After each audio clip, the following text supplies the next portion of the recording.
Get your pen and write your story all over again. And this time, learn the lessons, motivate others, and share that inspiration. Dear Mugs FM with DJ Chini.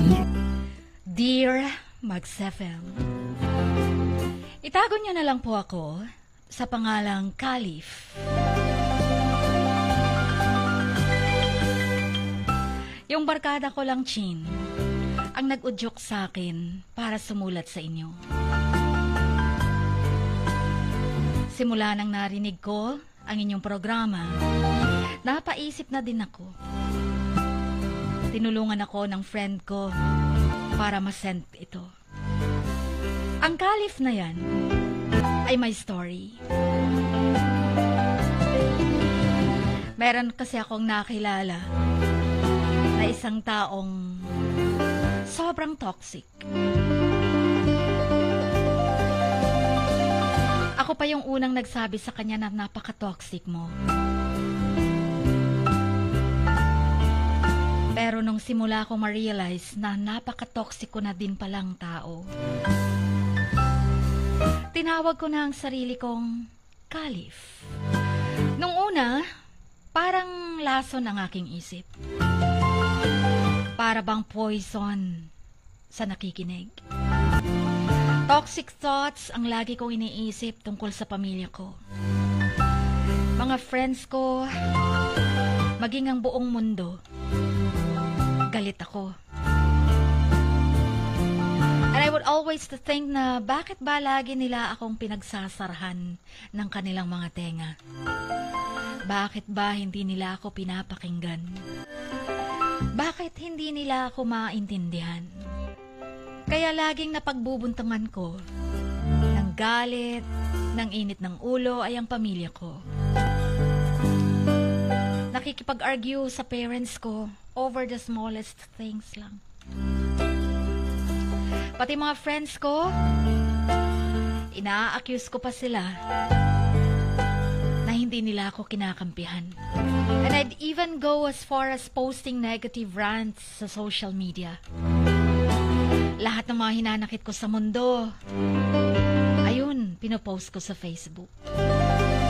Wala nang laman yata yung Facebook ko, kundi puro negative.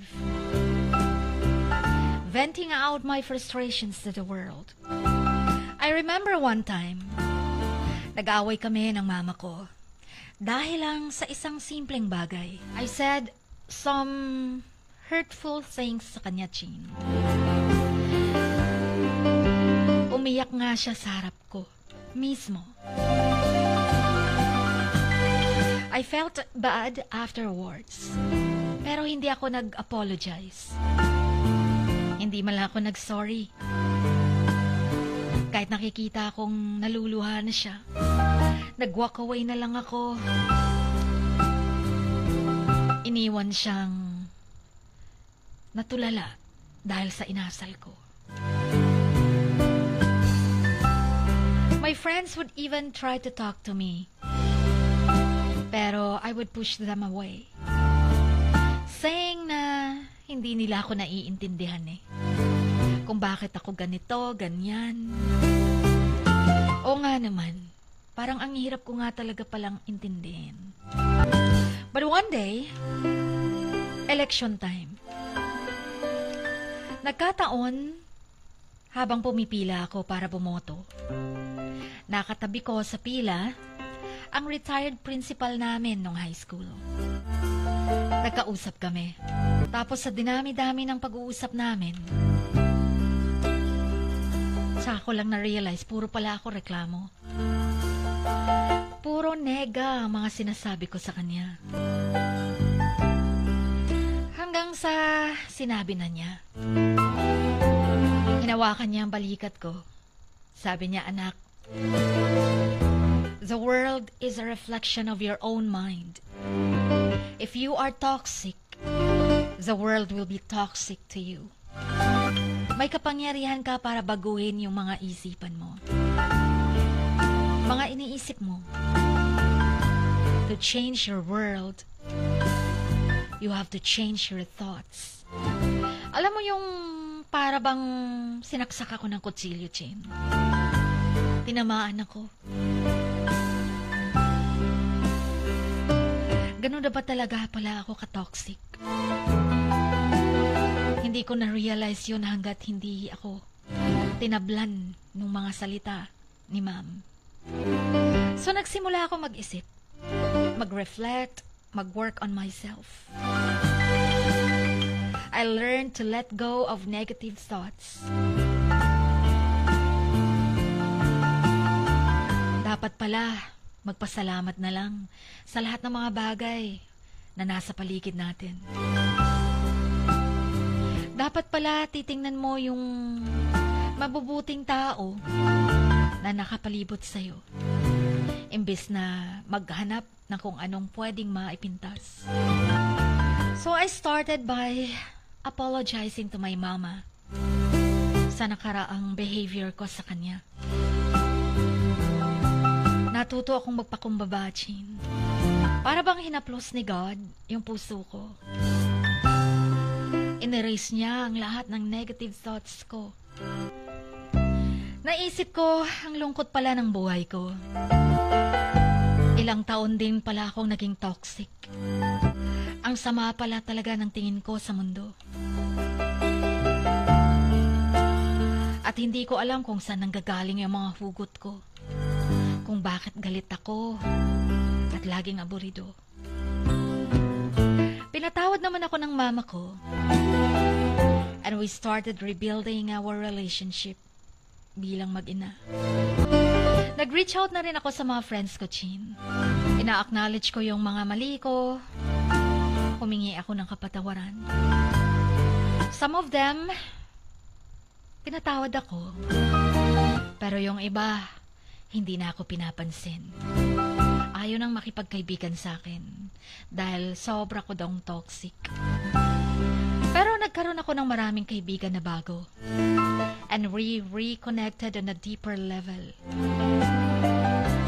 I stopped posting negative rants on social media.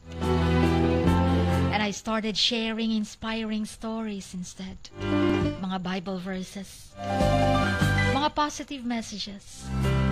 Maalala ko kasi noon, hindi ko man lang na-appreciate yung mga ginagawa ng mama ko sa akin. Yun bang sasabihin ng mama ko na, tulungan mo naman ako maghugas ng plato.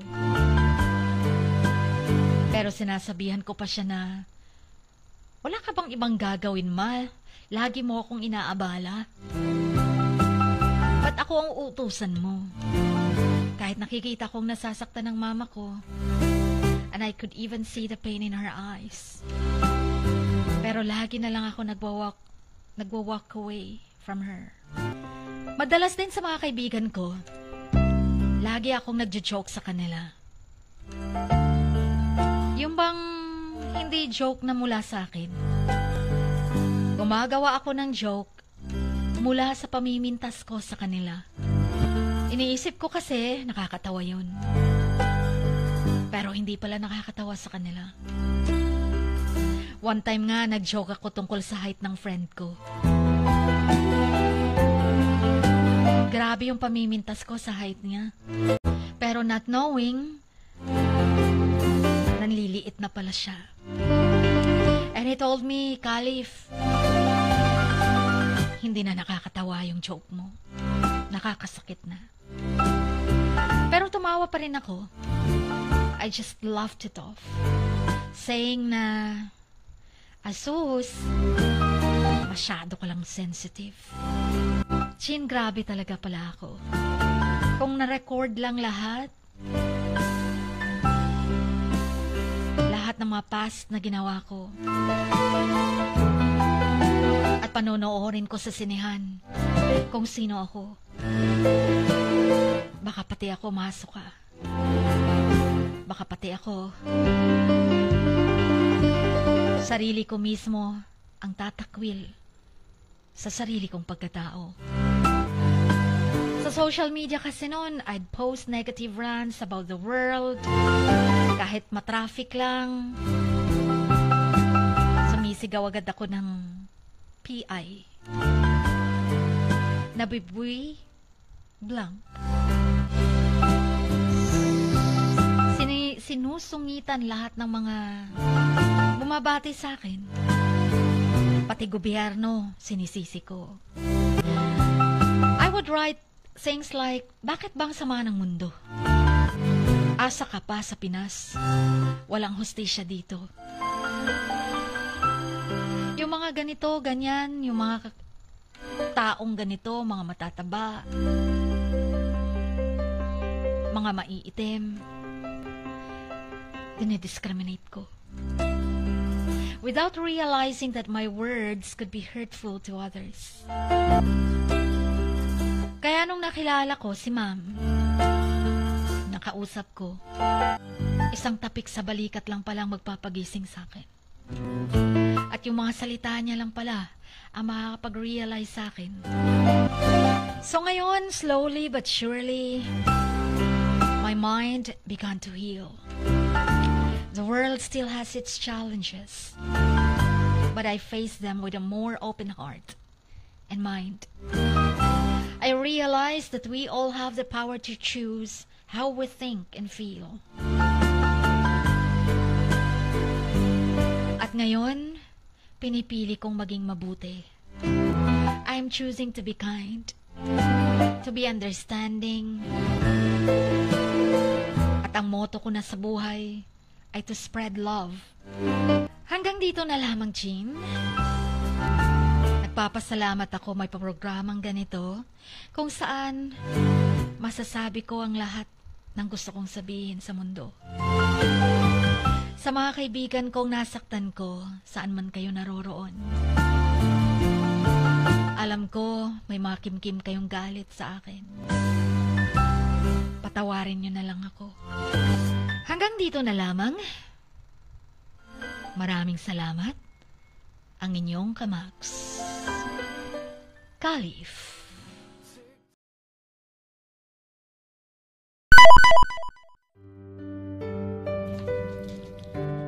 Sa bawat pagluha mo, may nakatagong kwento.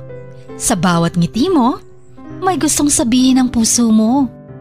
At sa likod ng iyong halakak at maging sa pagkabiko mo, may mensaheng nakabalot sa iyong pagkatao.